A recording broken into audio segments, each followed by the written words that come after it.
Good tidings, ladies and gentlemen, the sickos and the normies, and welcome back to the Landy Lodge podcast. Before we let this episode roll, we've got some people we need to thank, and those people are the legendary Sages of the Lodge. The Sages of the Lodge are the beautiful names you see up on your screen now. They're the kind people who choose to donate as little as $1 a month to the Landy Lodge. If you would like to become a Sage of the Lodge, there's a link in the episode description or in my social media bios. But without further ado, let's get on with the episode. So thank you to the Sages of the Lodge, and thank you for tuning in. Alrighty then. Okay.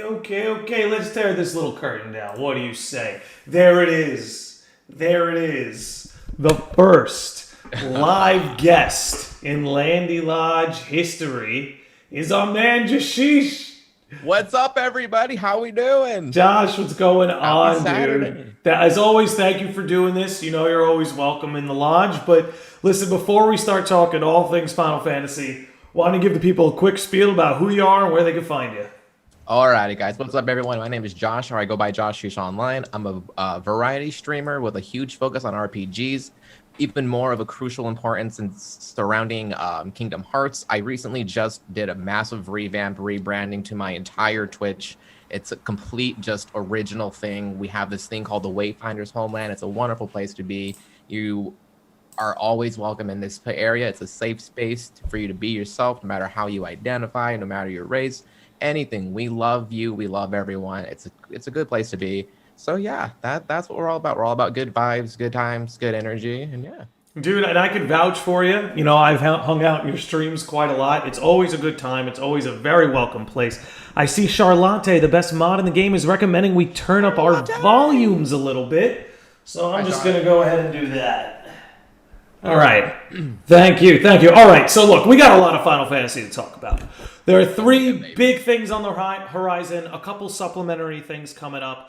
Primarily, we got Final Fantasy XVI, Final Fantasy VII Remake Part 2, Final Fantasy Stranger of Paradise, and then we got all these pixel remasters. So I want to be kind to my guests. Where would you like to start? Because we could go anywhere. Let's roll with let's start off the bat with 16. Let's start off with 16. 60. So it's been what? It's been over a year since that trailer dropped. Am I mistaken or right about that?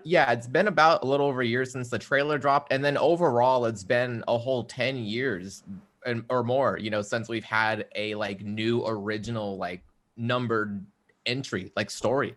Because Versus 13 became 15, right? And we had jumped from Lightning or the 13 trilogy back in 2006. And then now, we're over here in 2021. It's been a while since we've had something this fresh. And yeah, and go for it, man. Oh, yeah. And the fact that to see when they just unleashed, hey, boom, this is Final Fantasy 16, it goes back to what I was yes, please give this to us. I was hoping it would maybe sometime just go back to the modern setting, still maybe give us a bit of the new kind of real-time the Kingdom Hearts battle system, and kind of go off of that. And it's now we're getting that with 16. We'll delve into this later, of course, but we're getting that massively with Strangers of Paradise. It's a great time to be a Final Fantasy fan.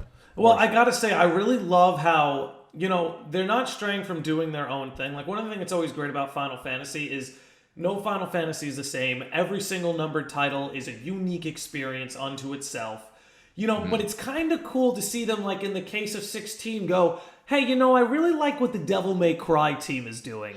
Let's get a little bit of that over here and into Final Fantasy. And then you got Stranger of Paradise. It's I really like what's going on with Dark Souls over there. Why don't we drag a little bit of that over here, And what's better, though, is it's you would have never thought that those play styles would have worked. But with how they're going about it, it just, with these games, it fits. It makes sense. It doesn't look like it's oh, this doesn't look like a Final Fantasy. It's sure, no Final Fantasy, like you said, feels the same. But it's when you're playing a Final Fantasy game, it's you feel that it's a Final Fantasy game, but it's a whole new experience altogether. Exactly. And I think you were getting into a little bit of this before. One of the things that really excites me, at least about 16, is this return to the medieval setting. Yes. And look, we had a good chunk of that in Final Fantasy XIV. There's a lot about Final Fantasy XIV setting that's relatively medieval. Yeah. However, 16 is the first, let's just say, one-player campaign to return to that medieval setting in a long time for the series. And like that is, look, I'm all for the sci-fi angle. I think my favorite Final Fantasies take the sci-fi angle, but there is something really nice about this return to its roots, right? That's kind of how this game feels. And, you know, knowing that Yoshi P is on the project, and after all his success, that got me hyped. Right and this is a man who absolutely loves what he's working on. He puts, you see it with 14. You know what I mean? Anyway, they're playing the hot hand. Not that there aren't a lot of good things going on at Square Enix, but this man right now is the hot hand. This is the guy you want the Final Fantasy series in the hands of. Yeah, 100%. Now, 100%. I wanted to ask you, because again, one thing I liked about that trailer they showed us, it was very, very vague, you know, and it didn't show us too much. Do you think we're going to have a party, or are we flying solo? I feel like for the most part, we'll fly solo with maybe the occasional quest down the line where you maybe have a party member for a brief, like short amount of time. And then you're back to being a solo person, like solo play. I feel like they're going to maybe go down that route this time. I always prefer having a party just because a party means more characters, and characters are my favorite thing about a lot of these adventures. But, you know, in the spirit of every Final Fantasy being different, feeling different, how could this one stand out from the others? And one way is really having you run a solo campaign. And like you said, not that there won't be missions or quests where you party up with other members, but making it a game where you're primarily like almost like riding solo. That would make it quite unique for Final Fantasy. Yeah, and I know that they kind of like played a bit with that with Final Fantasy 15 towards the very end when like Noctis has nobody, Prompto's been taken, and you know Gladio and Ignis are, you know, trapped as well. And it's like for a bit, like I was like, yo, this kind of feels cool. But I also felt like so vulnerable because I'm like, yo, I don't got my bros with me. I don't got the bros with me. So it was like, and then the fact that you had the you couldn't fight, you just had the Lucille ring on, and you can only just like suck their souls, whatever. So it was like you really were just on a frantic, like you felt helpless. You felt like you just had no one. And it's like, and to possibly have more of that, if something drastic happens to the character later on down the line, and you're just like, it has you just really feeling for the guy. And it's just like, and then it's like in those moments, I feel like it'll draw that like, man, I could really use the party right now. And then once he's back on his feet, you know, you're still rooting. Like, it's like, it's you, like, and it's like, you're not going to give up on yourself through this journey. And I feel like having that single player aspect for Final Fantasy 16, I feel like they're really going to nail that. I couldn't agree with you more if they do choose to go down that road. But one road that it does look apparent that they're going down is this game is going to take itself much more seriously than past titles. And don't get me wrong, as is the case with Kingdom Hearts, as is the case with Legend of Zelda, as is the case with most Final Fantasy entries, a lot of these games have an identity of knowing how to be silly, right? And you see that with 7 Remake, which we're going to talk about later. You know, there's part of the spirit of these games where there's an innate silliness. And that's not to say that the games don't get serious and they don't get mature, but they have this childlike wonder about them.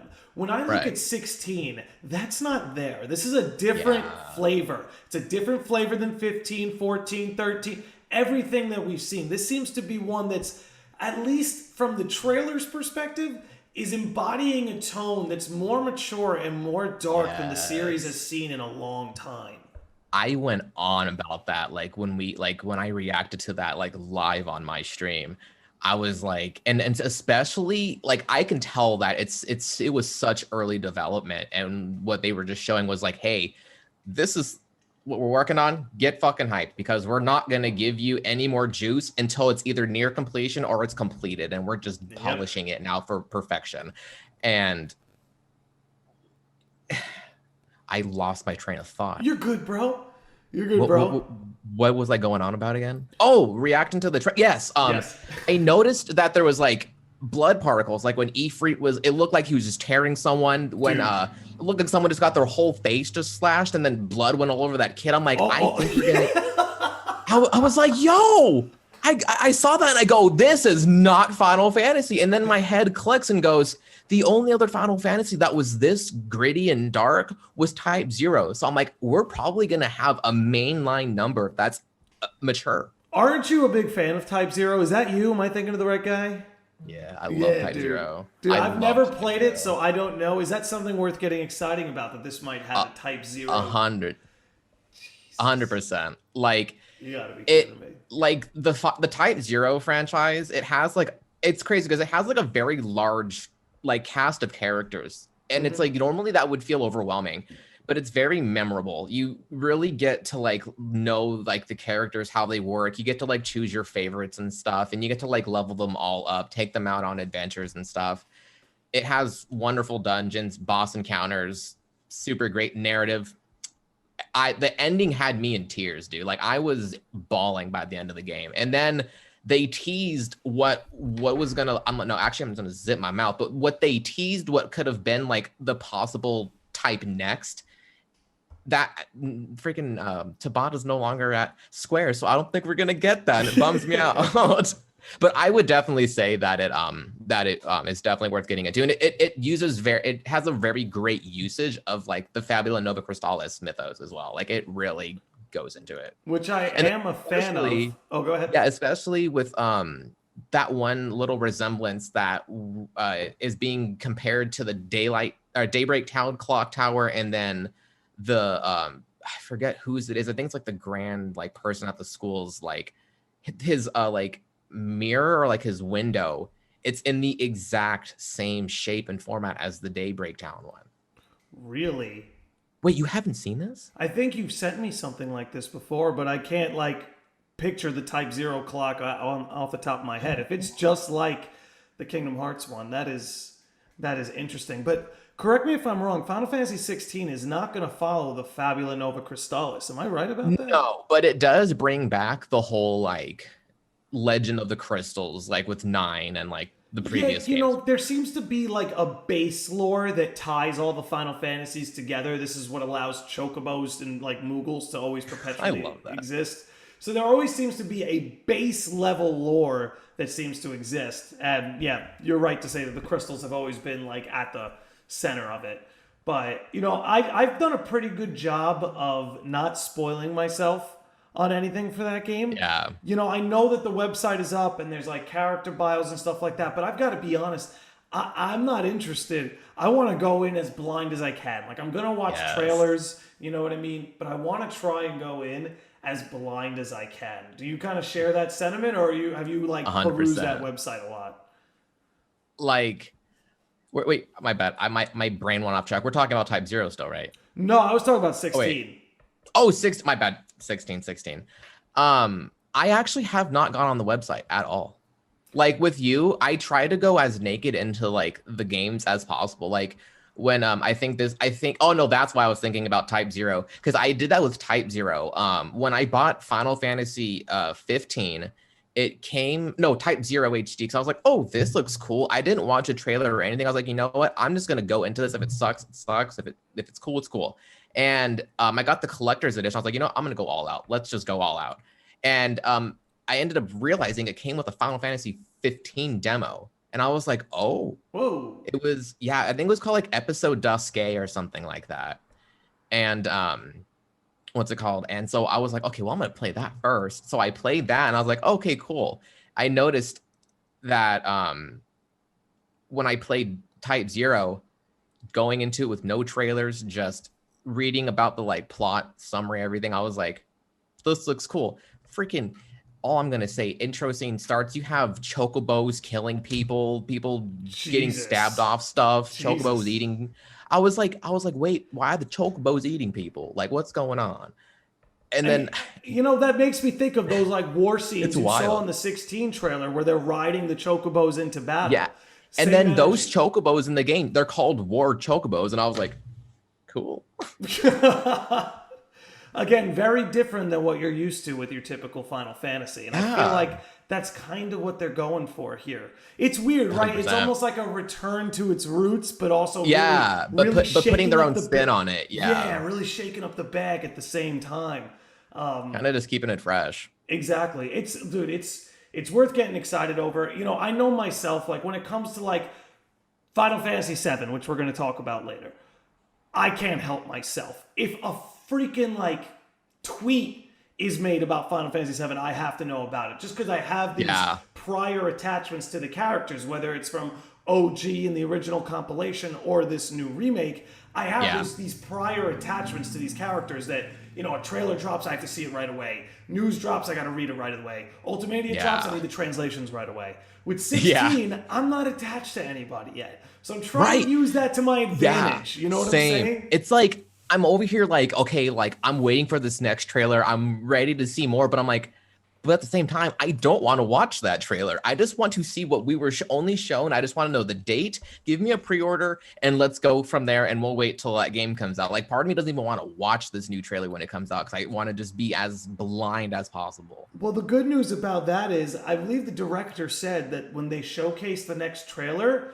you can expect to play the game like within like a month or two of that trailer. Like that's their plan. Oh my God. is when- So they want to release it mega close to thank Yes, because they know how much we're all waiting for this trailer. They got us all by the theoretical balls here. Like, if they could hold on and then drop that trailer, wow us, and be like, hey, play the game in a month or two, their sales are going to be insane. Oh my God. That website's going to go down. It's going to crash. I'm gonna be refreshing, be logged in, my credentials, everything saved, just be like one click everything. Every 3 seconds. Give me that mega ultimate bundle.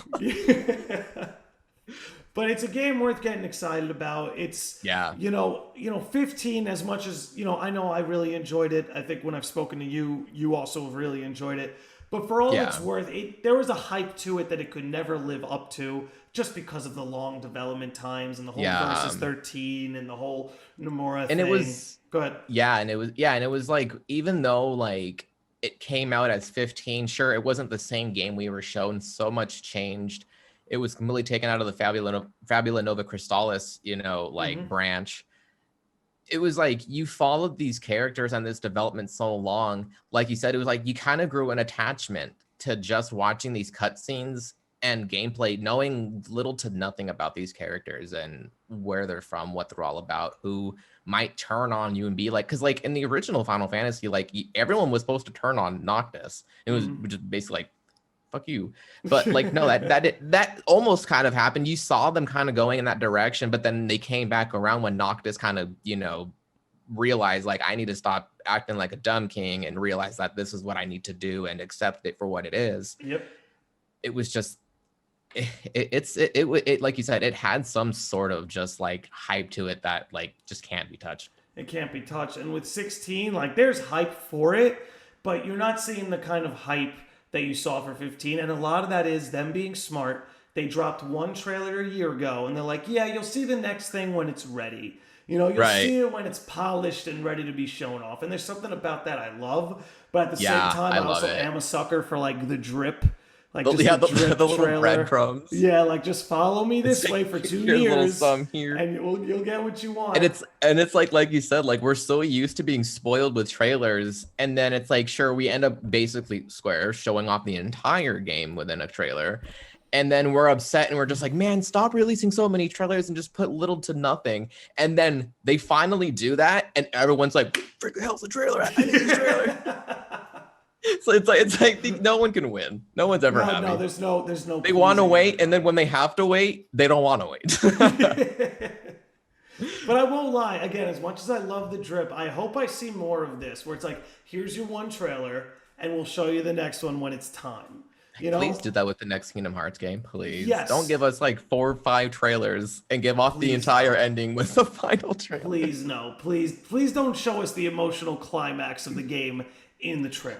I wish I did not see Sora's like frantic scream in that trailer. I wanted to experience, because like I saw that and I go, me even more. I'm so with you. If it was, I saw the trailer and I'm like, what? Why is he doing that? What happened? And then I'm just like, oh, it's gonna happen soon. And then he did it like 5 seconds later after. Yeah, because you recognize the Keyblade graveyard in the setting. Yeah, and you were anticipating it. You weren't expecting, because like that was like, I can't speak English. You saw Sora like at his weakest. Like he was all about like, even when he like was struggling the most, he still had that hope, that faith, friends are my power. And just seeing everyone taken away from him before his very eyes, and he just still has Riku, sure, but he's just there. He's like, I'm nothing. I give up. And Riku's like, you don't believe that. Like, I've seen you conquer way worse things. Sure, this might be the cherry on top, but it's not over yet. And there's something so beautiful about that. And I wish I would have just experienced it all in that completely fresh. And that's something that I think the 16 team is doing right. Yes. Is there anything else about 16 you maybe wanted to bring up before I move us on to Final Fantasy Origins, which is what I want to talk about next? No, not really. There's nothing really much we can go off of with which is with what I like about this. Exactly. Keep it fresh. Exactly. Now let's talk about something that's been kind of, in a good way, like shoved down our throats, whether it's by way of memes or demos or showcases. I love that the one Final Fantasy game that gets memed to hell is the one that Nomura's behind. Like, it just makes sense. He's not even behind it. He's just designing the characters. Oh, I thought he had some sort of like help, like with like directing or. Here, let me fact check. Was it just character design? I think so. Final Fantasy Origins. Let me check this. We're gonna fact check this in real time. Let's see. Give me who's working what. Hold on. Here we go. All right, here we go. No, okay, so it's got 3 directors. Daisuke Inoue, Hiroya Usuda, and Nobumichi Kumabe. Yeah. Oh, Tetsuya Nomura is one of the 3 producers on it. One of the producers, and he's the artist. Nojima's the writer, as per usual. Yeah, Nojima's the writer, as per usual. Developed by Team Ninja. So, I'll say this. When it comes to the gameplay, I've actually heard nothing but, like, incredible things. Dude, I loved the gameplay. So you played the demo. Yes. I'm glad you're here. Tell me all about it. Because that's another one where I'm like, I'm going in fresh. I already know I'm playing this game. Oh, you haven't touched it? I haven't touched it. I want to go in so fresh, dude. So have you played like the Souls games? I'm assuming you have. Touched them. I have not, I'm not a Souls guy, but I know the Souls games. But yeah, it very much feels like that, but it really feels like a Final Fantasy game. And like there's so many like cool new things where like you have to like press this button and then attach it with like square or something, and it's like there's specific like abilities and like there's some button comboing you have to remember, which my brain hates that because that brings me back to fighting games like Tekken, and they don't just work with me. But like I was in like the little like tutorial part probably longer than I should have, because I was having the worst time trying to get down the combos and stuff that they wanted me to like remember and do, or like how to like strafe or do this specific maneuver at the same time. But like once you get out of that and you like get into it, like enemies were feeling intimidating. There was times where like I stood there and I was like, do I want to run past them, or do I want to try to do this? And like this is the one thing where I'm like, this is fucked, but it's so great. It's like there was one time I like completely went through this whole part and I go, you know what? I'm going to go back to the checkpoint part. I'm going to save, heal myself, and then we're going to continue on. That thing resets. So the enemies respawn. I walk back up and I see a flame bomb just launch itself at me. And I go, where did you, I'm like, why are you back here? And it was a struggle to get through. Baby. Like this game, like this game is not for the casual Final Fantasy person. Like if you like really, if you have the patience, if you have like just that literally, if you have that patience to consistently keep dying and you know having like the end boss, Chaos, the ending like boss that you have to do in the tutorial or the demo, I was there for almost 2 hours. Like he was that difficult. Like there was like it got punishing. Yes, it's a very punishing game. It's a very punishing game. Like I've been trying to not compare it to Dark Souls and use that, but it's like there is a point in time where when I was playing the boss, I go, I need to put my Dark Souls cap on real quick. And when I did that, I probably knocked it out in like 30 minutes, strategizing it as if I was playing Dark Souls. Wow. And then playing the freaking the like updated demo, it had such an improvement, but for some weird, it felt more difficult. Probably by design. Like, that's how they want to make it. They want this to be Yeah. a real terrifying experience, and I can absolutely respect that. And then so I'm not memes that worried came about from this that. game's gameplay. I'm cautiously optimistic about the story. Me too. If they embrace the memes, this can be legendary. If they embrace are the you memes, unaware of what they just recently pulled with the update? No, because didn't I hear something that apparently the devs weren't happy with how it was memed? And I'm just wrong response, boys. So what happened was there's a point where the character Jack is listening to this girl speak, and after everything she says, it's a long pause and he goes, bullshit. Yeah. He turns around, puts on like Limp Bizkit or something, and just new Limp Bizkit song. He just walks the fuck out like nothing. And then you can tell that from where they walked in the castle to when they got out, he was listening to that song the whole time. And then he gets outside and just turns off the music. But everyone took that and they were throwing all their own music and spin. No, Andy Brew, our boy Andy, he put the intro of my podcast over the song. And he's like, oh, look, Jack's a Landy Lodge fan. How did I miss that? That's gold. That's gold. No, it was hilarious. But no, I did see all of that. I'm just like, guys, lean into this. Yeah, it's like it's like this. And that's where I'm just like, it worries me because I'm just like, it's the plot and just the dialogue. It seems so goofy and memey. Like, it's very memeable. And I'm like, were you guys like, did you guys literally play this, write the story, map it out, have these voice actors go in, and you were like, yeah. See, yes, this is where I have to wonder.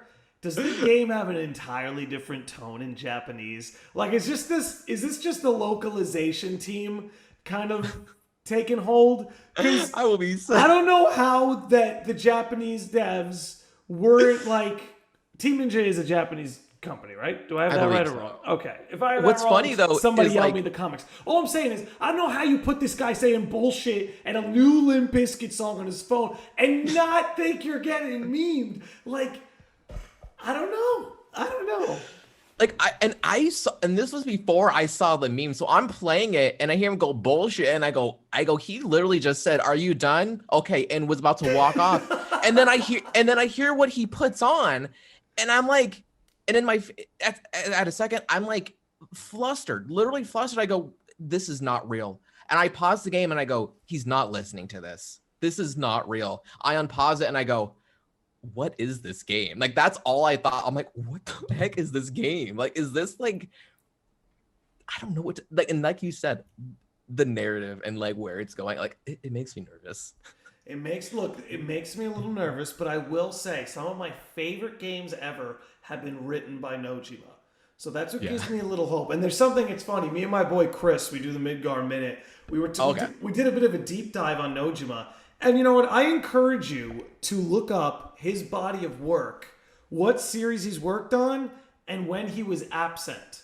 So, like, think about, let's take Final Fantasy VII, for example. Nojima, if I'm not mistaken, played a large role in writing every single part of the, what would you call it? Not compendium. Compilation. So Nojima wrote every single entry in the compilation except for Dirge. No, that's the most hated one. Exactly. It's like, oh, maybe we were feeling his absence a little bit, you know, because he wasn't really involved with that game. He's special thanks. He's listed as special thanks. And this is the guy who writes all the books for Final Fantasy VII, by the way. This is the guy who's writing that Tifa and Aerith book. This is the guy who's, you know, knee deep in this stuff. Yeah. But, you know. Very involved. Exactly. Very involved. But yeah, his absence is felt when he's not around. He writes a lot of the Kingdom Hearts games too, and you'll find that he's Oh. yeah. Oh, that's right. That's right. I don't know why that blinked on me. I was like, oh no, wait, he did. A lot of Nojimas. I see we got a boy, me, Matt, in the chat. Welcome to the chat, my dude. We're just How's it talking going, some Matt? Final Fantasy. But yeah, dude, Stranger of Paradise is going to be an interesting one because, again, I'm not worried about the gameplay. I think the designs can be fun, Nomura and Nomura. But I just hope this plot and the devs understand that they've got a meme machine on their hands and they need to absolutely lean into it. And piggybacking off of what you said earlier on in the podcast, Final Fantasy games are no stranger to being goofy. So I'm hoping that like we're just coming across these goofy moments and that the story is going to be very much more like mature and seriously taken, but you're going to have those moments like where these memes have, been given life from. Like I'm hoping that is the case and that it's not just going to be completely just like, okay, the writing is so off for this game as you're playing. Right. And again, there's nobody else credited alongside Nojima. So far as we know, he's the only one who's writing and scripting the scenarios. But it'll be interesting to see because he's won, his history of writing for like Final Fantasy VII, Final Fantasy X. I think he wrote Final Fantasy VIII. It's his style to be, and he wrote the Fabula Nova Crystallis. He's the one who's penned that. But he all the time is super goofy. Like the reason we love Kingdom Hearts is because of how goofy it is. You know what I mean? The reason we love 7 Remake a lot is because as serious as it could be, sometimes its best moments are its goofy moments. It's like the Honeybee Inn, ladies and gentlemen. That was golden. Just seeing that in like the whole remade format, like I was like, this is everything I wanted it to be and more. Dude, all right. So I think maybe we should just jump into 7 Remake. I think. I'm totally up for that. We talk a little bit of it. So I don't know in how much we've talked about it before. I know how much I'm looking to remake Part 2, but very briefly, what were your thoughts on the remake, and how are you feeling for Part 2? So at first, I mean, like as all Final Fantasy VII fans were, like I was so stoked for 7 Remake, but then when I started playing it and the Whispers of Fate started coming in, I mean, at first I was calling them Dementors because I didn't know what the heck they were. Yeah, they look like the Harry Potter things, yeah. And then when you find out their purpose later on in the story, where it's like there's been several times where these characters were almost off of the original path, and these things are trying to make sure that they stay on this path, kind of like in a sense, of course, to jump back to Kingdom Hearts, it's like as if there was almost nothing there to stop Sora from creating like a timeline of things by defying fate, the second time around. That's what these Dementors are doing with the Final Fantasy crew, and then eventually, towards the end of the game, you kind of break that cycle, and then the game even is like, oh, the story now is unknown. We don't know what's going to happen because you guys just completely broke the timeline. Yep. And then I'm going to jump into Intergrade as well with going into this. Oh, but then it says it in the tags, but if you're listening on the audio platforms, spoiler alert, ladies and gentlemen, it's coming. Yes. Seeing like, because of that, the whole fate being defied, and now fucking Zack Fair, what is up with that? I know. And then he returns to what's the name? Oh god, where you fight the church, the church, and then he opens it and he's kind of just like, oh my god, where's Aerith? Yeah, where's Aerith? Yeah, and it's just like he sees like the aftermath of everything, and it's just like, what the heck? And I'm over here like, oh my god, and then it's like Sephiroth, Cloud's kind of dealing with like imposter syndrome because he's kind of like almost basically telling Aerith everything, or basically almost acting as if he's Zack. He's trying to embody Zack. Mimetic Hero as much as he can. Yeah, and then now it's gonna kind of just be like, what the heck's gonna happen when Zack, Aerith, and Cloud all just come together eventually? Like, how is that going to play out? Well, here's my thing. I have to wonder, and we're going to really get into it now. So as you know, Sephiroth is manipulating Cloud, but behind that, it's also Jenova also manipulating Cloud. And when is Cloud vulnerable to Jenova and Sephiroth's control? It's when he's when he's like broken, when he's confused. Like that's what makes him vulnerable, is when he has these sort of like mind warp sort of experiences. So what would fuck Cloud's head up more than sort of fucking with the timeline and shit like this and throwing Zack into the equation? Like imagine Cloud someone that he's aware is dead. Like, yeah. And it's like you see this person, it's like, wait, you're fucking alive? Like I thought you died.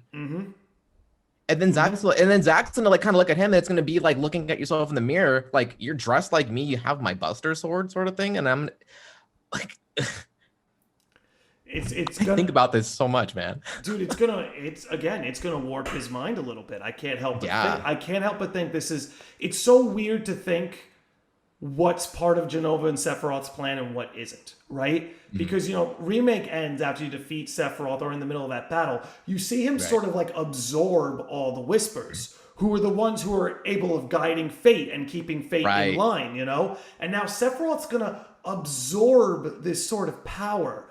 What kind of implications does that have? Does that mean everything we're seeing unfold? Yeah. Is everything we're seeing unfold what he wants to unfold? Is he actually the one who wants Zack here? You know what I mean? Right. Yeah, or if it's like almost as if Sephiroth is self-aware that this is what's going on, and maybe kind of like pulling some just crazy, like I'm just going to pull this out of my ass basically, but we don't know what's going to happen, so it's cool, we can theorize. And it's like, is him embodying these Whispers and kind of making it him, where they were on this path line to making sure, that fate,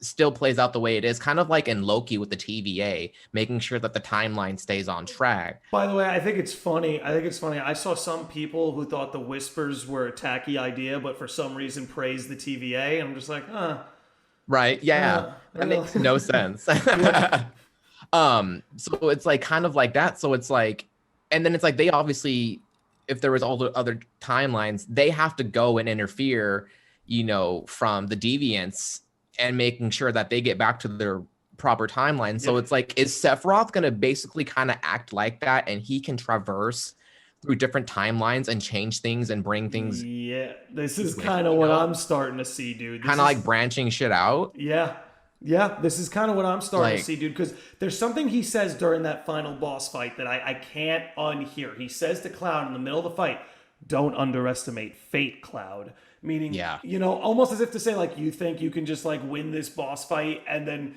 that's it, you beat fate. Almost as if to say, like, if you defeat the Whispers and usurp fate, all you've done is create this power vacuum. And who's going to step into that power vacuum? Me. I don't know. This is one of the almost things kind of like intimidating words to get Cloud to want to do it even further, because he's like, when you do this, I win. Sort of like mindset. Yes, and like you can't play through Remake and tell me a lot of that wasn't Jenova, Hojo, Sephiroth's breadcrumbs to lead the party down a certain path. Yeah. As well as Aerith's. Aerith is there to try and combat that in any way she can. What up? Aerith. What do you think she's gonna suffer the same fate? Or do you think this time around we're gonna save her, or maybe the end might play out? Because sure, she died in the original game, but she was there in a sense like a spirit at the end to help them win, to help bring it down.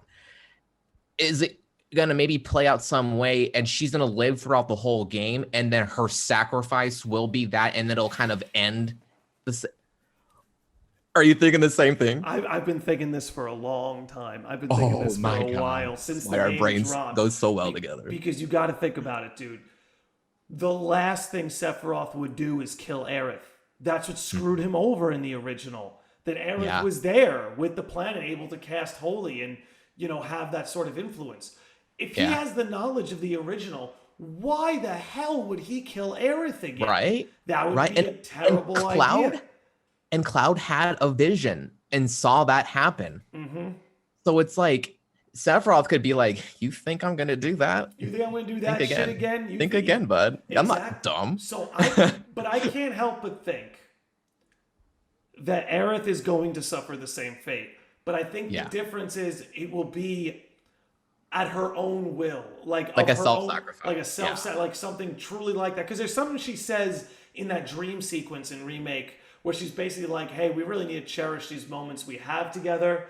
Like she's self-aware and she also knows. She knows what she has to do. Yes, Yeah, the second she said that, I was like, is she aware too? I'm like, is she self-aware that it's And I'm just like, you ever and see it's kind of Advent like Children? Yes, it's been a good minute though. Do you remember the final scene with Cloud? Okay. Do you remember the final scene with Cloud when he's like in the river and he wakes up and all his friends and family are there to greet him, and then you see Aerith and Zack go like back into the live stream and Cloud says, "I'm not alone anymore." I can't help but think this remake series ends on that scene.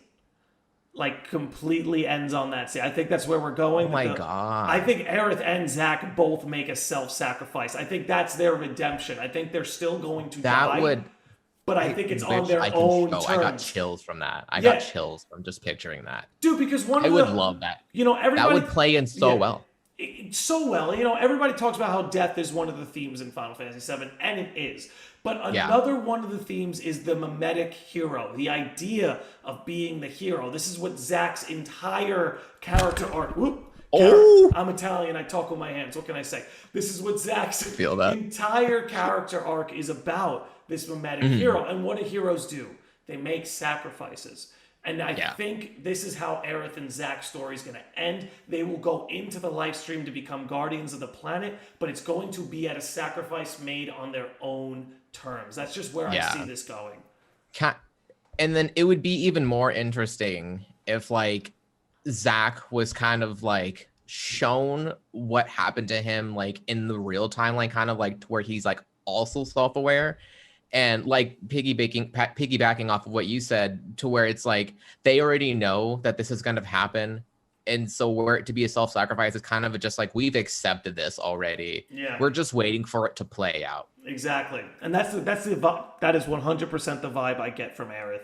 Is she has accepted our fate, and like you said, she's kind of just waiting for it to play out. I'm not ready to cry again though. I am. Honestly, I'll be real. They failed if I don't. Yeah. If I don't cry, Square Enix failed the delivery. Exactly. Like it's so funny too, because Final Fantasy VII, I think, was the third game I played in the franchise. And Aerith was my first ever like crush. It was like the first one where I was like, the first waifu, bro. Aerith was the first waifu. Like that was like the first, and it's funny because it's like I named my first car Aerith, and that thing, I ran that thing to its last breath. My car suffered the same fate. I hated how that turned out, and I was like, Aerith, it's time, baby. It's time. So does that make you Sephiroth? Was it you that killed her, or were you Cloud in the situation, and it was like your neglect led to her demise? Not neglect, but you know what I mean. I feel to a degree because, my car was nickel and diming me, and it got to a point where I was like, I will fix this when I need to. And that's what fucked me. So basically kind of like a neglect. She was like, hey, I need help. And I was like, you can wait. You'll live. Take an Adderall. Take an Adderall. Oh, fucking egg. Just maybe don't name your next car Aerith this time around. Maybe let this one play out. Oh, my car now is named Renoa. Renoa. Oh, there you go. Which, we were talking about that Renoa trailer that came out for the mobile game. Oh my god. We can talk more about 7 Remake, but what do you think of the rumors of this Final Fantasy IX remake? Because those were part of the leaks. I would love. You remember those big leaks that came out like a month ago, and how some of them turned out to be pretty accurate? Yes. What do you think of this 9 remake, dude? If we got a 9 remake, honestly, if we get a 9 remake and this is like legit, I will have all the hopes in the world for an 8, because I want an 8 remake, but I will lose my shit if we get a 9. Like that's gonna break the internet. I agree. That's going to break the internet. And I think if not, I'm not going to lie, though. I kind of hope Final Fantasy IX goes the remake route and goes, nope, it's a sequel. Because honestly, I'm much more interested in that. I know a lot of people want these shot-for-shot remakes, but I kind of don't. And let me give you an example. One of the greatest games of all time. Seriously, one of the most celebrated games in video game history, Ocarina of Time. It got a 3D HD looking remake, and people sing its praises, but it's nothing iconic. It's nothing iconic. It's not something that you have to go back to, because people could tell you, well, you might as well play the original. Yeah, you don't need the 3DS remake. You could just play the original. You see, what I like about what Remake's doing is it's going to be its own thing. It's going to stand on its own 2 feet. I love that for it too. It feels fresh. Go back to 7. 7 isn't going anywhere. That story, those moments, those memories, they're not going anywhere. And it's technically getting a remake, but on mobile devices. That's cool. The whole Ever Crisis thing, which won't be a full-fledged remake, but it'll let you play a lot of the most significant parts of those sorts of games. That's really neat. But you know what? I'm not interested in remaking old experiences. Don't get me wrong, I like a good HD remaster. Those things can be fun. But don't give me 7 just remade shot for shot. Yeah. Give me this mind fuck of a sequel that you're cooking up. That's completely jam. take me off guard. That's my catch me jam. Whoa. Yeah. The second that they I started seeing the Whispers of Fate, I go these. I'm sitting here and I go, I don't think these were in the original game. I'm like, no, I don't think these were. And then when you learn what their purpose is, I go, they're gonna defy this. They're gonna change. I'm like, everything's gonna change. Everything's gonna freaking change. And then, like I mentioned earlier, you finish it and it goes, the untold story is unknown. Blah blah blah. And I'm journey will continue. Yeah, and I'm like, unknown. I go, everything's changing. And then I'm sitting here and I'm on stream and I go, Aerith has a chance. Don't get your hopes up. That was my first crush, man. And then she just dies right in front of my eyes. And I'm like, heartbroken. I had my first heartbreak and crush within the same week. It was insane. Well, good, man. Good. Helps you grow up fast. Right. But I'll tell you, this is actually one of the things I do love too, is this sort of nuanced remake has, where if you recall how the DLC ended, it flashed back and forth. The first flash was to the party walking to Calm. And what does that tell you, the player? Oh, everything's as it should be, just like the original. The party left Midgar and they're headed to Calm. Exactly how it should be. Oh, and look, Yuffie is out and about. Exactly how it should be. But then we flash to Zack in the church and you're like, oh yeah, that's right. Everything's fucked. Right. That's right. I forgot. Everything looks so normal for a second. So I actually think the sequel is going to have this perfect balance of you're going to actually feel like you're in the shot for shot, but then just bam, a cut. They're going to hit you with reality. Just reminds you, hey, everything's different. Hey, things are going to change. Jesus Christ. Yeah. Okay, I just want to shout out real quick. My boy Matt says, I don't know if he's talking to you or if he's talking to me, but he says your face and beard remind me of Surge from System of a Down, if you don't mind me saying. Surge is a real talented guy, so I think that might be you. I think so too. Matt will clarify. He seems to be listening. But dude, yeah, that's just my jam. So if you, Landy. Okay, yeah, no, that is 100% a compliment. That compliment is welcome here, Matt, anytime, my dude. System of Down is awesome. But going back to Remake, dude, not just Remake, but the fact that Final Fantasy IX might be getting a remake. I hope they go the remake route. And I don't exactly hope that they necessarily just do a retelling, for some reason Zidane and the gang are going through the same events again. No, give me a story 5 years later. What's become of Alexandria now that Garnet and Zidane are together? I want to see that. I've lived Final Fantasy IX 4 or 5 times so many times, yeah. You replay these games, you go back to them, and it's so you're gonna make me pay a whole ass $60 just to relive everything, just in a complete give me something new. If they do a final, as much as I would love a shot for a shot of 8, I want to see maybe a different outcome for Squall and Renault. I love 8 so much. I relate to Squall so much. He's one of my favorite characters. Dig into that a little bit. Tell me what, because I feel like 8 is it's the middle child of the Final Fantasy series. It's I feel personally attacked. Me too. I'm a middle child too, man. That's why we got that middle child. So no wonder we love Final Fantasy 8. But what is it about that game that really connects to you and has you identifying with Squall as much as you do? Oh yeah, so for a whole background, like Final Fantasy VIII was the very first game in general that I ever played. I had a friend, I Lucky was over a you. friend's I house. was playing Yeah, I fucking was. putt putt. It was my first fucking game. I was 3 years old. I think my brother's first game was like Croc, The Legend of the Gobos. Did you ever play that? No. No, no, Um, no.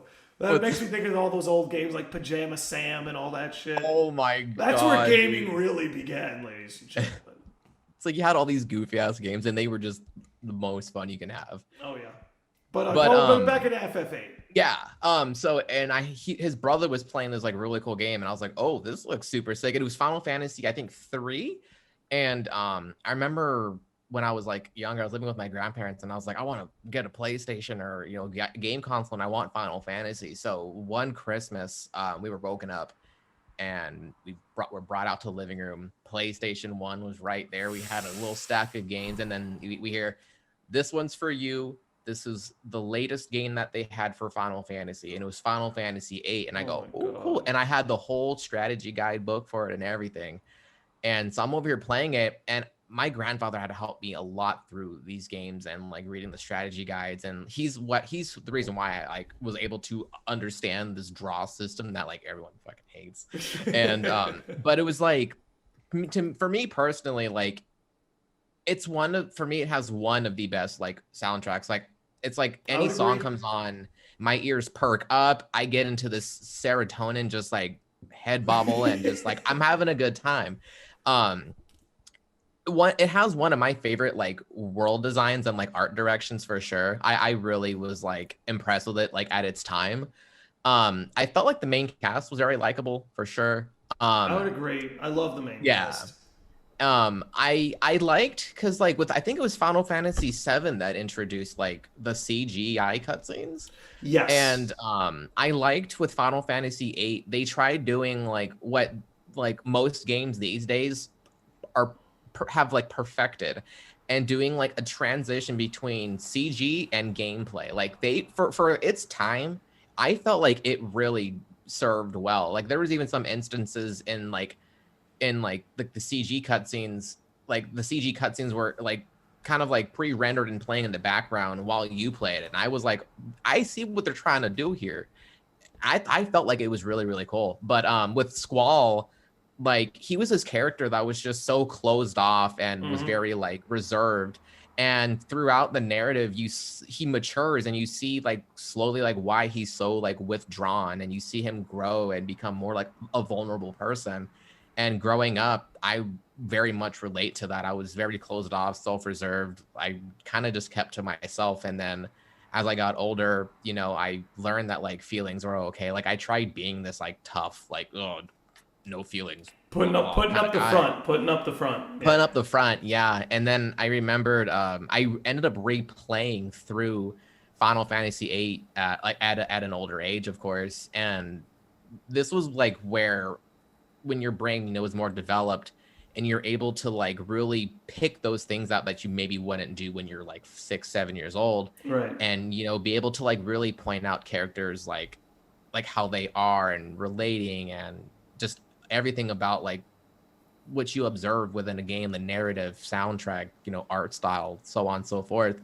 And I was just like, man, I was like, I really relate to Squall, and I felt more like attached and just like centered around him the second playthrough compared to the first. And then by the end of the game, it really was something that made me kind of just be like, maybe I need to let loose as well. Maybe I need to open up and let people into my life and stop being so closed off and reserved. And now look at where it's got me. Like I'm sure like I'm very picky with like the group of friends that I pick, and so on and so forth. But it's like I'm no longer reserved. I try to keep real people in my life, and surround myself with like a good environment, and it's like I really felt like at a young age I learned a lot from Final Fantasy VIII, and just specifically Squall's character all around. Then it must be very fitting that Squall was Sora's first mentor in the Kingdom Hearts series. That's what made me buy Kingdom Hearts. I was watching television and I'm like, oh, I love Disney. This is cool. Like you get Donald and Goofy as your party members. That's cool. And then it shows Traverse Town and it shows Squall, and I'm like, what the heck's he doing here? So I was like, hey, I need this game when it comes out. I need this game. And then it was like the fact that you had to fight him too. I go, what? I'm like, Yeah, I'm like, I've played 8. He's gonna kick my ass.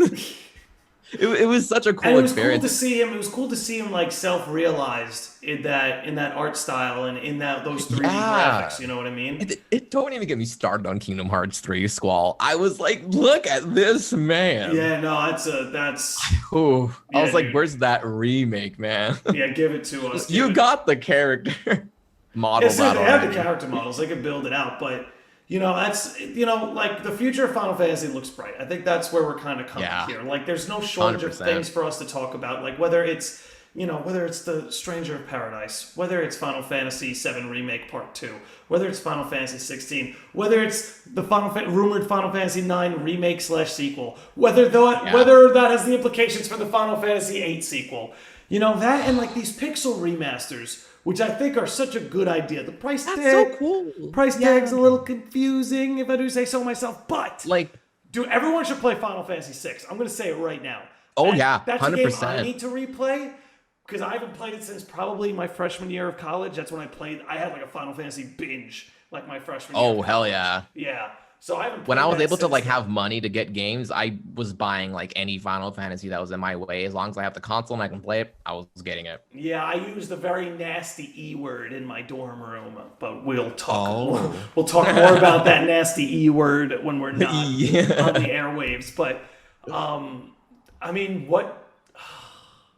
Jesus Christ! I forgot what I was going to say. But I don't know.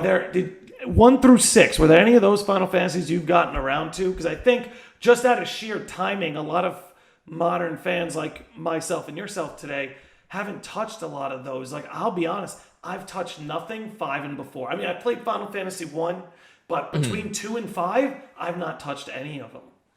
I've played through 1. I touched 2, touched 3 when I had a PSP, and then that broke. So I that's the reason why I never finished 3.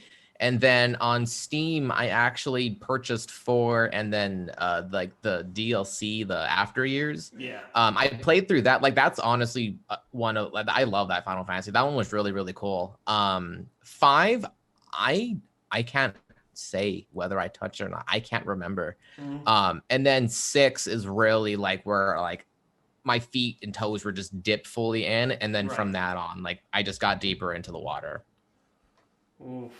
I'm a little bit similar. My first impression of the whole series, I was at my cousin's house, and he was playing Final Fantasy VII, and he was at the scene right at the end of the highway. It's so funny that was the first scene I ever saw in Final Fantasy VII.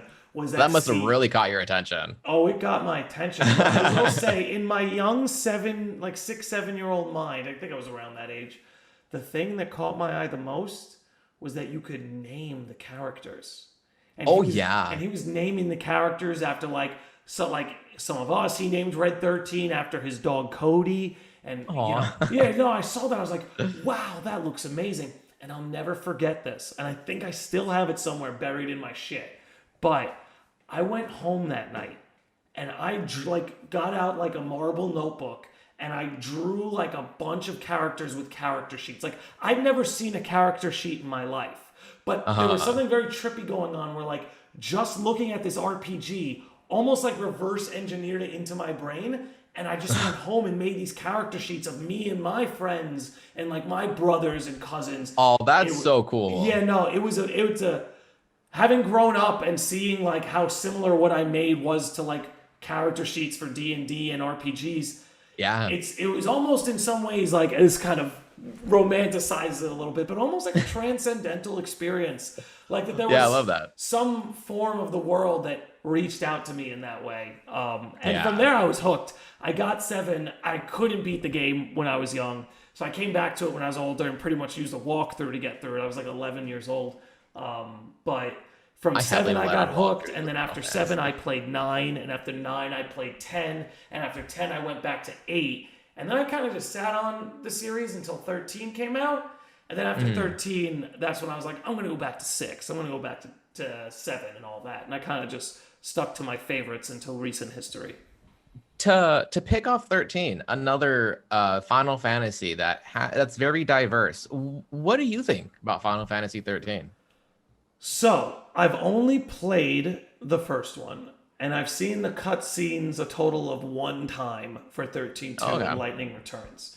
So, not a lot of the story has really stuck with me.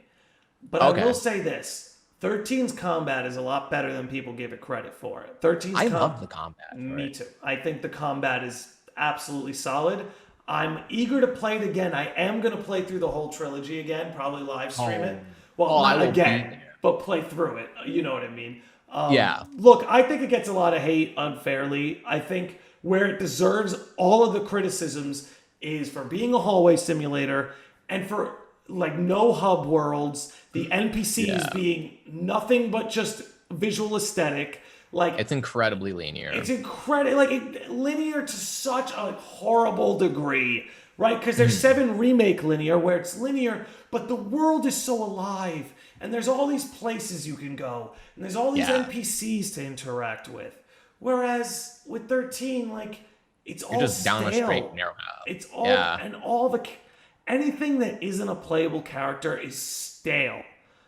The main cast though Yeah. is very strong. I always really like the Yeah, main that cast. that's definitely what I had like throughout 13. Like I felt like for 13 itself, like I was like I liked the main cast like I had mentioned, but I felt like 13 2 had a bit. I don't know if you played. I think you said you've just done like you kind of just dipped your toes into 13, right? No, I played 13, the first installment. I played it the Uh-huh. whole way through.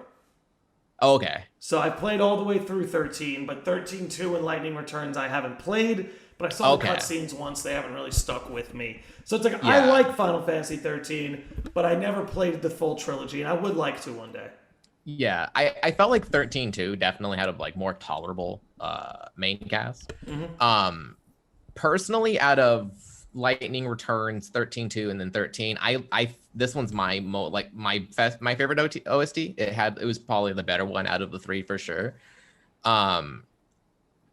Compared to Final Fantasy like the previous just regular 13, I felt like 13 2 definitely had a better main villain. Yeah. But with Final Fantasy 13, I think like the ending cinematic, like it had a really good, like conclusive, like ending cinematic for sure. Yeah. Like it has a lot of flaws, but like the art direction was really great. Like it was a very pretty game. The soundtracks throughout the whole franchise were like the trilogy.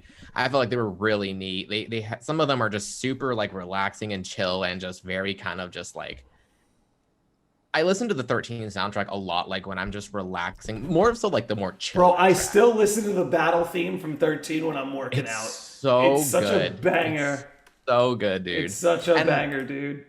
I felt like Lightning as well, like had a really good character design. Like a lot of people Yes. like gave her character cap, but I felt like she had a really good character design for sure. No, I absolutely. I not only that I think Lightning has And a it- great character design, I think she's a great character through and through. Yeah. And I then really do. speaking of Type 0, there's I'm pretty sure I remember this was like very like correct, but there's a character in that named Seven, and apparently she's like Tabata's kind of like influence of Lightning because she Okay. looks very similar to Lightning, and just her personality overall, it's very like closed off and like stubborn Lightning. Okay. And I was like, I get mega Lightning vibes, but apparently like that like her character is a like Lightning inspiration. Like it was like kind of just like Really? this is my version of Lightning, but in Type 0 sort of thing. Okay. But then again, I always felt like that was really neat because sure, Tabata worked on Type 0, which is in the Fabula Nova Crystallis mythos, but Nomura, I believe, is one behind 13. So I was like, I felt like that was really cool. It was kind of and I remember like they were buds before like they kind of had that like falling out. So I felt like maybe that might have maybe been like planned from the beginning or something, kind of just like where you have people saying that Demix is one of the characters in Type 0. Like I kind of felt like maybe like the whole like Lightning being kind of like their little homage to Lightning was kind of just like little like Awake. Bro to Nomura, Yeah, yeah. yeah, something like that. So I was like, I really felt like her character was like, it was very like lightning to me. No, I hope 13 gets. I hope it ages well. It seems people have I lightened want up them to be on it a little ported to bit. proper consoles. I really They, want to replay through them. me too. I think it's. I think it's a shame that they aren't yet. I think it would run pretty well on the Switch, honestly. Oh yeah, I would totally get it. If they were like, you know what, the best we wanted to do was a Switch, I would be like, sure, I'll get it. I'll play it. I can play this mobile. Yeah, why not, right? So let me ask you, rounding us back into the future of Final Fantasy here. Yeah. Of everything we've talked about today, which one are you looking forward to the most? Like half of me is saying 16, but then the other half is leaning towards remake. And I think I have to, for right now, given we have more of a foundation and kind of like wrap around for 7 remake, and just like where my hype already is so much built on there. And then my hype just doing this whole talk with you has amped that hype even more now, especially because we kind of just nitpicked on like the possibilities. Definitely 7 part 2, but 16 is just like right behind that tail. It's just like I'm hyped for 16, but I don't know much, so there's not much more hype for me to kind of like ride on and be like, oh, this is gonna be great. Like I'm still very like, I want to see more before I say anything, I'm in the because it same. looks promising, Yeah, but I'm in the same boat as you. Of all these titles, Remake Part 2 is what I'm looking forward to most. Something else to chew on. This is an idea that I've toyed around with for a while. I think you and I maybe have talked about it, but I'm starting to think Sephiroth is going to target Tifa this time around. That's what I'm starting to think. Because flip the script. That's Flip gonna the have script. people talking. Because think about it, dude. Think about it. If you're Sephiroth, right? You're Sephiroth or Jenova, you're trying to break Cloud. Now, the first time around, you tried to do that with Aerith. You, as Sephiroth, thought, let me straight up kill Aerith, and that'll break Cloud. But it didn't work. Why? Because Tifa was there to piece them back together. Now, if you're Right. Sephiroth and you have knowledge of these events now, you're going, well, I'm just going to kill the one person who can put it back together. And do you Exactly, remember- and that'd be Tifa. Yeah, well, Andy Brew is in the chat, and a big shout out to my boy he's Cynic. going for Tifa. He 100% Andy Brew and Cynic, the absolute legends. Andy dropping in and the Cynic, chat. what's up, guys? What's up going on, guys? But think about that for a minute, right? Why would he go Yeah. after Aerith again? He's going to go after the one person who's capable of putting Cloud back together. And if you remember when we were in and that you sort really of see that Yeah. with 7 remake. You really see like the influence that she's going to have on him Yep. for future like installments. So it's like that, if anything, is where his weakness is going to be, not Aerith. Right, right. Even though he obviously has love for Aerith and tons of it, but there were 2 things that tipped me off a little bit in the remake too. The first one is, do you remember when we're in like the big VR simulation and you watch that's Sephiroth literally kill Tifa in front of him? He kills Barrett too, but there's something That drove me wild. He got I think I have the reaction in my phone, but the second he's like, you son of a bitch, and just starts shooting, and then like Sephiroth's like, surprise, woof. I was like, I paused it, I walked away, I go, that's not supposed to happen. That's not supposed to happen. But that could literally, like the Tifa situation, if anything, like that could be foreshadowing.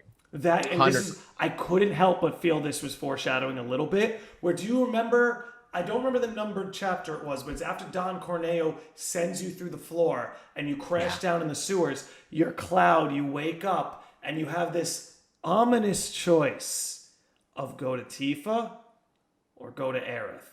Yeah. And I don't know, there was something very ominous about the presentation of that scene, with both of them lying on the floor, mind you. Because it was just so eerie, and you're just like, wait, what? Why am I choosing? Andy, I like this. Says, I wish they didn't show them killing Barrett in the trailer. We were touching on that stuff a little bit earlier. They did? See, yeah, dude, in the final trailer. I didn't watch it. Oh my god, that's where after Kingdom Hearts, I don't fuck with that shit no more. I don't watch final trailer. I saw the first trailer for Neo Tui. I muted everything. Everything I'm seeing right now, all these trailers, anything like Neo Tui is dry on my timeline because I have anything possibly muted with that franchise. I've done the same. Boom. I was like, nope, I want to experience this game as blind as I can be. I just wanted to see the characters. You were smart for doing I wanted it. to see. Because, dude, I will never forget watching that trailer, being ridiculously hyped. And then when I saw Sephiroth stab Barrett, I texted my boy right away. I was like, dude, did you see that shit? What the hell's going on? That's not supposed to be a thing. You show that in the trailer? Like what? Like Well, that would have been a big like what the fuck? I'm gonna say this because some people got quote unquote mad at Square because they were like, you advertise this as a shot for shot. I have to say, there are some shots in the trailer like that are pretty cut and dry. Like, hey, this isn't shot for shot. Like the whispers were shown right away, right? Yeah, like, I feel like Square was always upfront that this wasn't gonna be shot for shot. Yeah, I've always was wondering. I was like, something about this is different, and then as I'm playing the game, I'm like, what the heck are these Dementor things? I was so confused. Like, what is their purpose? Like, why do they keep interfering with my game? Especially when the characters were like, no, we got to do this instead. And it was like, nah, let's go do what you're supposed to do. Let's push you over here. It's like, oh, no, this way. You're going that was the wrong direction. I've got to tell you, though, and I think a lot of people are going to be let down. I don't think Remake Part 2 is going to be open world. Oh, I feel like that one's going to be very linear, for sure. Yeah. I think it's going to be... I think there will be plenty to explore, right? But it's not going to be as, like, what people are expecting to just have this... 15's world exploration at best.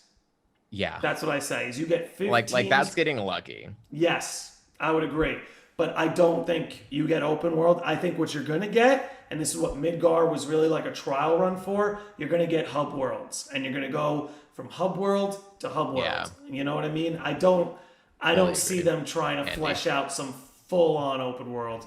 I'm with you on that, Landy. Fully agree. Yeah. I fully agree, too. Because that's just, I don't mean to be that guy, but you're kind of asking for too much.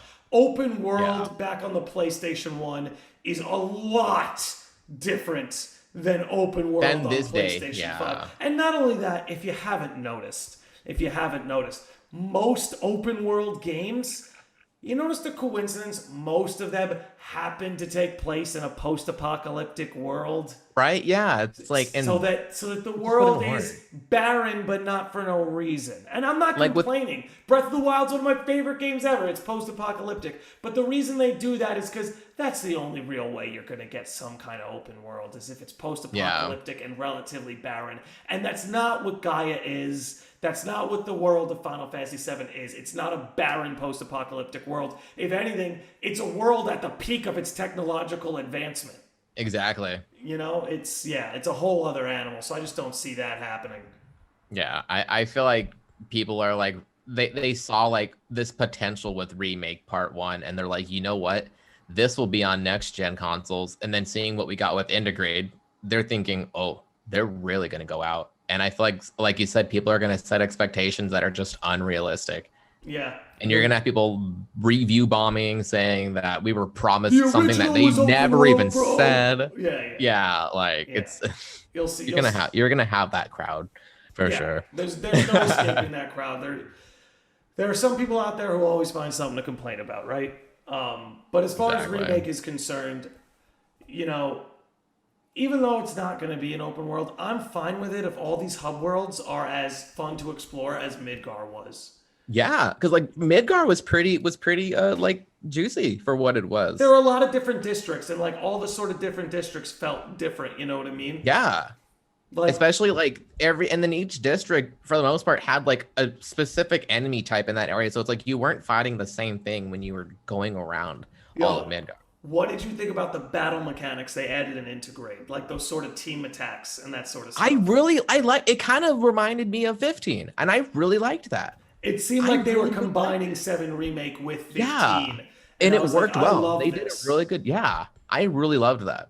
Yeah, I'd love to be doing. I hope to see more of that. I really hope that they they see that and it seemed like people like really liked that too. So I'm hoping they're like, okay, this works. We're gonna adapt that and throw that into like the future installments in the remake. Exactly. There's something else that I can't help but think they're gonna do. I think they're gonna split up the party.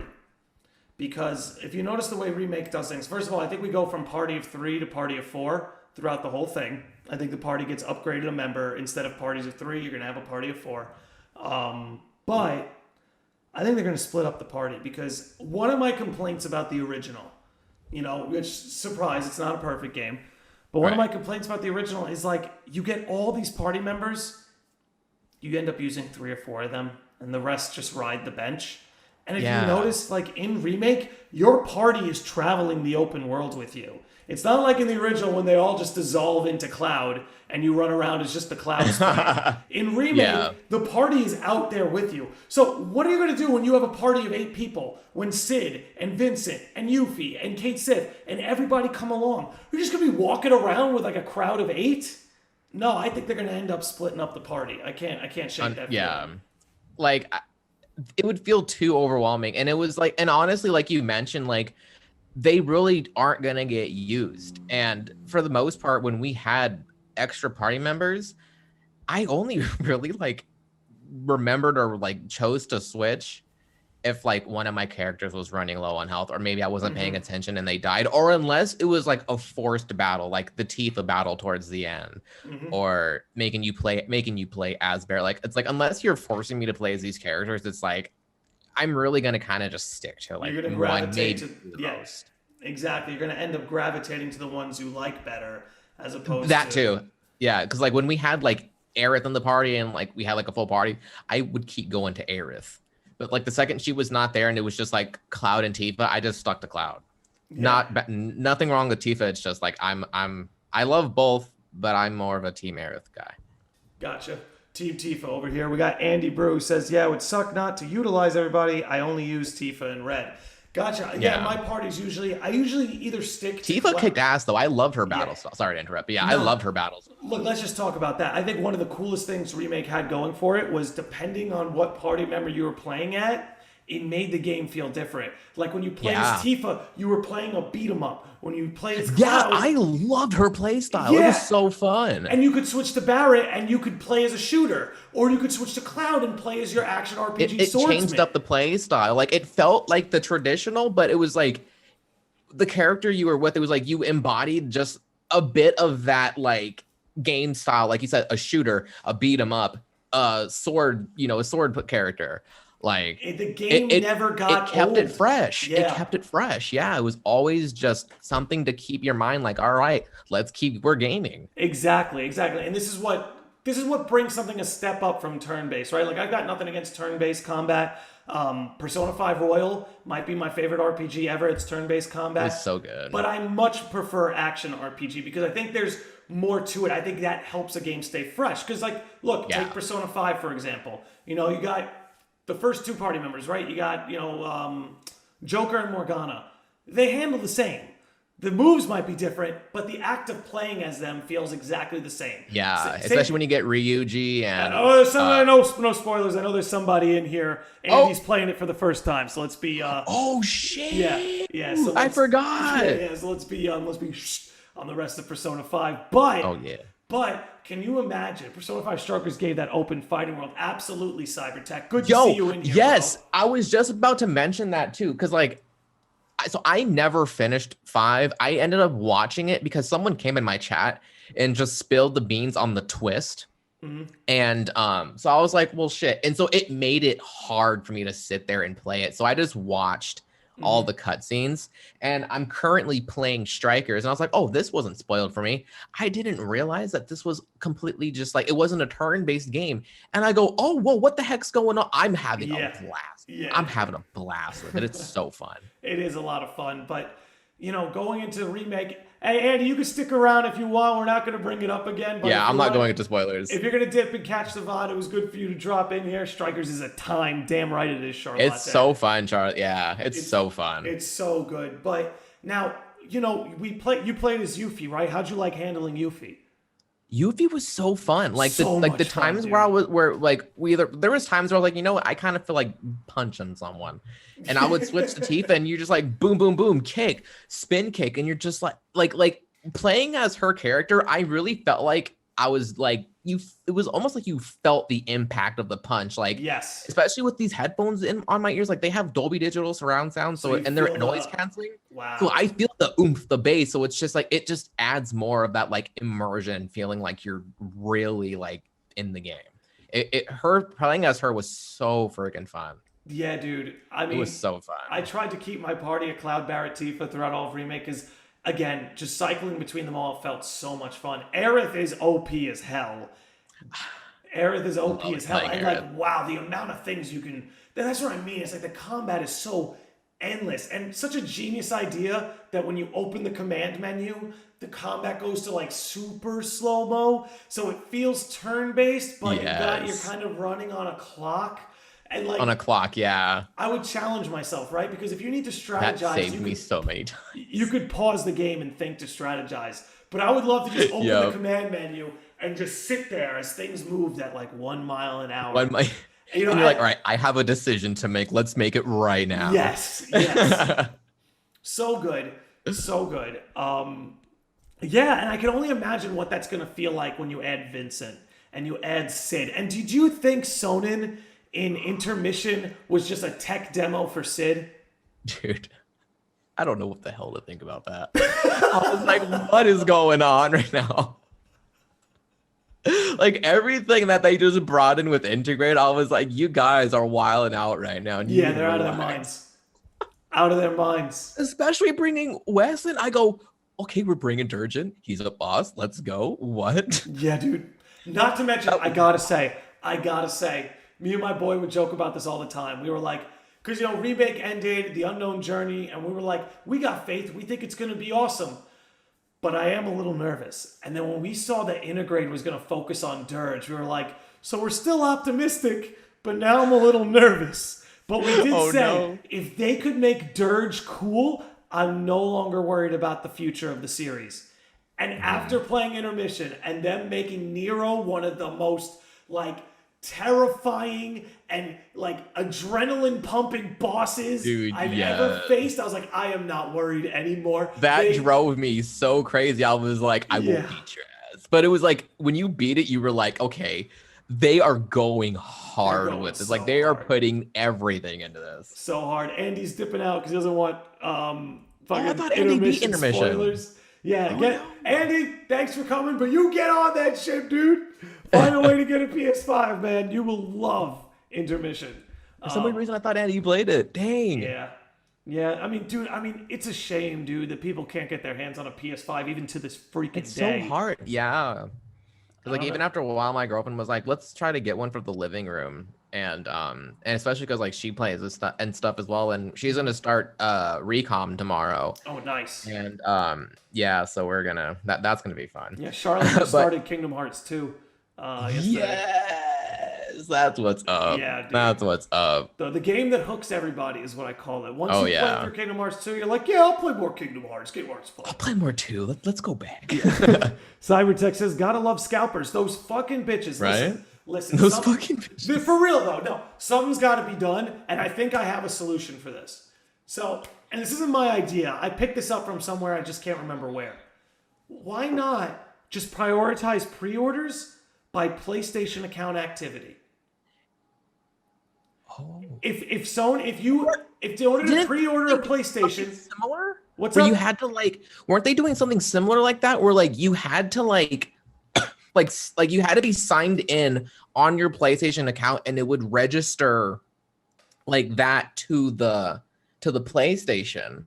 But it's like, yeah, people that don't have accounts, it's like, are they gonna have all of their accounts connected, paying for all of this already? Like you said, like something needs to be done to where That like you could you wean need out the scalpers, some dude. sort of like you have to be signed in on the PlayStation account because it will register your account to this PlayStation and maybe make it to where it's like that PlayStation won't work unless that account is active, or like you said, go even further and have more security to where it's like we can see you've played a certain amount of games. This wasn't a newly created PlayStation account. Like that might suck for people that have never had a PlayStation. Yep. Sure, but But at the same time, you're prioritizing your loyal audience, people that have already been on the PlayStation wave. And I get it. This keeps parents from buying it for their kid for Christmas. I understand that boxes them out. But you could solve this problem at least a little bit if you go, hey, instead of opening up pre-orders to the public, we're first going to open it up to those with PlayStation accounts. So that it's prioritized some way by people that are going to use it instead of it's like Bob's electrical store consoles, but they're sitting on eBay. Yeah, sitting on eBay, or you see somebody who owns like a freaking grocery store, who runs a grocery store, bought it on the grocery store account or some shit. And, my brother, he was like, you know what? I'm tired. My brother went, I think he spent like $200-300 extra bucks just to get a PlayStation off OfferUp because he's like, I'm tired. I'm tired of trying to get this from scalpers. So he was like, I will just give in to the scalpers. And he went on OfferUp and someone was selling it for like $300 more. And I feel bad because there are ways to solve this. And we live in the digital age where a lot of this stuff is done online. But here's the problem. Right. If you wanted to scalp a PS5 back in the day and then flip it on eBay, you had to wait outside Best Buy for 2 days. You had to tent up. You had to earn it. And usually, most scalpers weren't willing to put up with that. But the people who loved PlayStation and that product were the ones able to put up with that. But now that these things have gone completely just online at a website, a bunch of scalpers with automated bots set up are taking care of it. My boy Cybertech Vibes in the chat says the PS5 and the GPU for PCs. Oh yeah, I'm sad that I can't trying to grab a 3080. Yeah, I'm sad that I can't get a freaking GPU at a correct MSRP. Yeah, this is a problem you're seeing everywhere, and I feel blessed because I got my GPU and all that right before all this stuff went down. I got I do not lucky. know how I secured a PS5 the literal day they put them up for pre-order. I do not know how I secured one, but it was the most stressful process because I got it from Target. We're watching you, bro. I got it from Target, and how Target works, I do not understand. It's like if you're so scared of it being fake or them not having the funds, bill them and take it right away. How they did it was they would bill you the price, and then they send it back to you, and then a week later when it settles back in your account, they recharge your account, and they do that up until the final grab. So I was constantly shit, my bank's about to be getting it was throwing my bank off, and there was times where it almost got me in a pickle. Thankfully it didn't, but yeah, it sucked. I was I had $500 extra just set aside in case I accidentally forgot one day and went a little over. I had that backup money, but I was like, why do they do it like that? I'm just take all the cash at once. No, it can be a little confusing, but people need to get on there. I hope that they can solve this issue eventually because we're starting to get to a time where there's finally going to be a PS5 catalog in about 6 months. I think a lot of games are going to come out over the period of this time. 2022 is literally going to be a year for gaming. Everything that got backed up because of the COOF is kind of getting pushed into 2022. Everything that got delayed with everything that's gone on the last year and a half is going to get pushed into 2022. And look, we already know 2022 is the 20th anniversary of Kingdom Hearts, but it's the 35th anniversary of Final Fantasy. And I'm telling you, we're going to get Stranger of Paradise and Final Fantasy 16. And 16. Both in there. Both in there for 2022. How wild would it be if, with a reasonable gap in months, we got all three? Strangers, 16, and Part 2. Part 2? I think that's a bit of a wish list because I don't think Remake Part 2 will be that's ready. Just being that's very much I am being very greedy because this is what I would like. I'll tell you but realistically, I think we're gonna get at least 2, and we're not gonna get Remake till maybe 23. I don't think we get it to 23, but I think there's a small chance we might get it holiday 22. But I think it's gonna be 23 easy. Which is a shame because as we established, that's the one we're kind of waiting on the most. But, it'll be interesting to see, right? Because I don't know, man. Sticking with consoles and sticking with Final Fantasy, right? I think is a way we could rope the two of these things together. It makes me wonder, are consoles long for this world? Nintendo and what they have going with the Switch, because it's handheld, I think that can last, market adaptation. But these video game consoles are getting to the point that they're just miniature gaming PCs. And eventually, it's going to be smarter as a consumer to invest in a gaming PC as opposed to a console. Because let me tell you something. With all the stuff that I have to look for... What's up? Give me one moment. Take your time. Take your time. Let me read out the chat while he's doing that. Cyber says, but yeah, it's sad that these days scalpers can just go on GitHub, search for automated bots that others have created for something that cut out hassle and use them for a horrible agenda and just stop the supply chain for certain items. Yeah, that's the centralization of power there is a big problem. I will tell you that, especially when it comes to getting hands on the console. Dinner's almost with me ready like 15 minutes, so she was just letting me know that I gotta take my pills. Gotcha. We got a 15-minute warning for dinner? Yeah, basically. Yeah, actually, yeah. That's a beautiful way to put it. Beautiful way to put it. We got a 15-minute warning, people. So we got 15 minutes to just chat our asses off. Drizzy, I hope whatever you got going on that it goes smoothly. We're here to help you through it. But going back to the consoles in Final Fantasy, I don't think consoles are long for this world, dude. I think no, like my PlayStation 5 is right next to my PC. It's almost as tall as my computer. It maybe needs to be at least 6 more inches in width for it to be at the exact same size as my PC. And that's how you know that it's too big. It's too big, and they're getting pricier too, right? Because like the PS5 is $500, but you could get a good starter gaming PC for $500. For like, exactly. So I can't help but feel like this is where it's all going, and this is why Nintendo made the Switch, because they're like, how do we not get phased out by gaming PCs? Oh, we're going to be portable. We're going to be a console portable hybrid, and that's how you keep it. Yeah, that's how you keep it going, because it's like you can't take your computer with you on the go. And I think Steam is developing some sort of like handheld thing where you can play Steam game. That's gonna be a game changer. Like it's almost like it's basically like a mini PC, like how they're doing with the Switch. Yep. That's what they're gonna get. Like PlayStation, they need to bring back the Vita. That had so much potential that they just wasted. Personally, and I feel like if they bring back the Vita, not the Vita exactly, but in the version of like this device can play basically kind of like, let's just use a PS5 for an example. Like this is our PS5. What's up?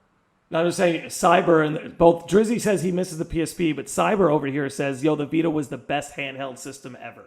See? I like that. I like that we have that we agree. Yeah, like I felt like it was just wasted potential, and so like Sony could have really done a lot with that, and it had such a short life. But I feel like if they brought that back, but built off of it, and it can play PlayStation 5 games like with no problem, even undocked, like. Dude, and I think actually if Sony wants to survive, they're gonna have to evolve into that sort of handheld market and handheld game. Because and it's Sony, they got money. They got the money for it. They got the money for it. And here's the other thing, just to tie Final Fantasy back into this, if you haven't noticed, Square is making an effort to get all of their biggest series available on PC. You got Kingdom Hearts on PC before you got it on Switch, and they half-assed the Switch ports. It's a cloud version. The Switch is like, you gotta be online. You gotta be on the cloud. Yeah, no, they're prioritizing PC over everything else because I think Square PlayStation 2, PlayStation just trademarked PlayStation PC. Like they're focusing now, you have Horizon on PC, God of War's coming to PC. Like I love that for PC gamers, and I think PlayStation, like you said, they're taking notice. Like, okay, we are able to get these games on here, and maybe like, what if maybe they might not make PlayStations anymore, but maybe they can like kind of just go off of like the PC's stuff and put all of that money, instead of investing it into consoles, putting it all into these video games and doing being like a publisher. And then you have PlayStation PC. They'll still sell PlayStation controllers. They'll work perfectly in your computer. You got Bluetooth. You got wired connection. Like, I feel like they are taking notice, and they are seeing how successful Game Pass is becoming, and they're like, we need to do this. Like, Xbox is onto something here. Although I won't lie, the subscription service gaming terrifies me. I have to be honest.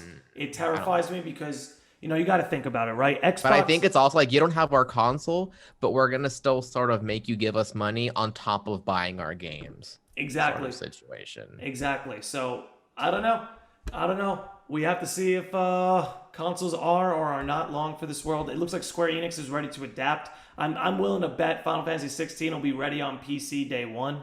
I'm waiting for the freaking remake port. Just please port it to PC for the love of God. Please. Gives me another reason to replay it and to give them more of my money. Exactly. Give me one more reason to replay 7 Remake. It's like I own 5, 6, however many copies there currently are of different ports of Kingdom Hearts, and it's like I'm going to buy those games yet again when they come out on Switch. Well, it'll be nice. I did the same thing on PC. Like, why not, right? Dude, but I'll say Kingdom Hearts 3 on PC is just it's so that beautiful. is like part of like, and see, like the whole like consoles like not longing for the world. It honestly kind of worries me because it's like my computer was pretty expensive when I finally went out and got an expensive one. I have, I think, a 2070, about like 16 gigs of RAM. I have like a 3.8 gigahertz processor, and it's like, I try to play Xbox Game Pass on my computer, and it has a stroke. Like my slobs will literally just like become unstable, and I'm just like, and I tried playing Kingdom Hearts the other day. And surprisingly, to me, it ran smooth, and it did not like crash my OBS. 3. 3, cool. Yeah, I played 3. I was showing off my Keyblade mod, and then I was just so sick. wandering in Quadratum, and what's it called? And yeah, I was like, oh, this is actually running really well and really smooth. And it's like I want to experience Kingdom Hearts more on PC because I'm like, this is It looks and feels almost like it was supposed to. You know, not that it didn't feel good on the PS4, and not that it was it was a new experience. It was like it's the same game, but it was like how smooth it was. It just felt new. Yeah. And I'm just like, I would be all for like, you know, Xbox fully adapting into like Xbox PC, PlayStation PC, and making games. And it's like, sure, you might have to pay for the service to play these games, but it's like we're also not spending $500 every other few years on a new console. It's like we have like a $20 gaming subscription. You know, it's like, sure, maybe make some games free, you know, keep the PlayStation Plus going, or and then Xbox Game Pass, most of their games you can just go ahead and download it. But then there's other games that are maybe more newer, where they're like, you need to pay for this for free sort of situation. And I feel like if it goes into that route, I would be all for it. It just worries me where it's like I have had so many issues with streaming PC games due to like not the framing, but like the streaming software not being able to handle it for some weird reason. I'm just like, it worries me. But I'm like, there has to be some way where it can just work, because there's people that are just strictly PC players playing Kingdom Hearts 3 on max settings with like 16,000 mods. Dude, it looks it's running crisp as butter. I'm like, it looks so good. But I know we're coming up on that 15-minute warning for dinner, so I think it would be nice to wrap us up here. My dude, is there anything left unsaid that you would like to say? And before we sign off, let the people know where they can find you. Honestly, we talk so much, like my brain is like, you know what? We're good. We said what we needed to say. We even kind of went off topic and talked about PlayStation and kind of like the future of future Final Fantasy, then a little bit of future of gaming. Like we talked a bit, and I'm like, you know, I'm solid. Like I'm ready to relax, have me a nice meal, and just kick back. But yeah, guys, I'm on Twitch, Instagram, Twitter at /Jasheeshh. I'm currently playing through Neo: The World Ends With You. It's shaping to be my Game of the Year contender for sure. Soundtrack slaps, visuals, mwah, the narrative, mwah. It is wonderful. Such a fantastic game. I highly suggest it. We're going to be picking back up on Kingdom Hearts 3 data battles soon on level 1 critical. I'm going to be replaying through Dream Drop Distance soon. But yeah, that's where you guys can find me. And again, Landy, thank you so much for having me on the podcast. And it's an honor being your first live caster or guest as well. But yeah, thank you for having me on. Absolutely, dude. You know, you're always welcome in the lodge. Guys, make sure you follow Jasheeshh. If you're over here on Twitch, make sure you follow Jasheeshh. Please, please, please. If you don't, I can't do business with you. I don't want to see you again. I'm being serious.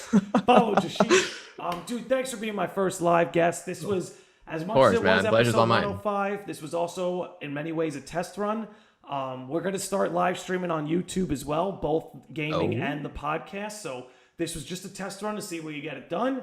It felt And pretty successful to me. You've been good luck for the lodge, so I figured it was good to bring you in. I think it Glad to have worked. been able to bless it. Yes, and we will branch out into YouTube soon. I'm never going to stop here on Twitch. But everybody, thanks for hanging out. I'm done rambling. I know Saturday nights are a tough night for a lot of people to make it, but I do appreciate everybody who dropped here in the chat. Let me just read them off real quick. Big shout outs to me, Matt. First time chatter, first time in here. Dude, thanks for hanging for the chat. Thanks for your contributions. Yeah, thanks for popping in, man. Yeah, baby. The Cynic, my Yeah, boy. baby. The Cynic. Dupes. Dude, you're always welcome here. Andy. Everybody knows Andy. Andy Brew. That's our homie. Cybertech Vibes coming in here with his perspective. And then we got Drizzy who was dropping in here. Always love seeing you. And last but not least, the best mod in the game, Charlotte. But ladies and gentlemen, Charlotte. sickos and normies, we're going to end it here. Thank you for chilling and enjoy the rest of your day.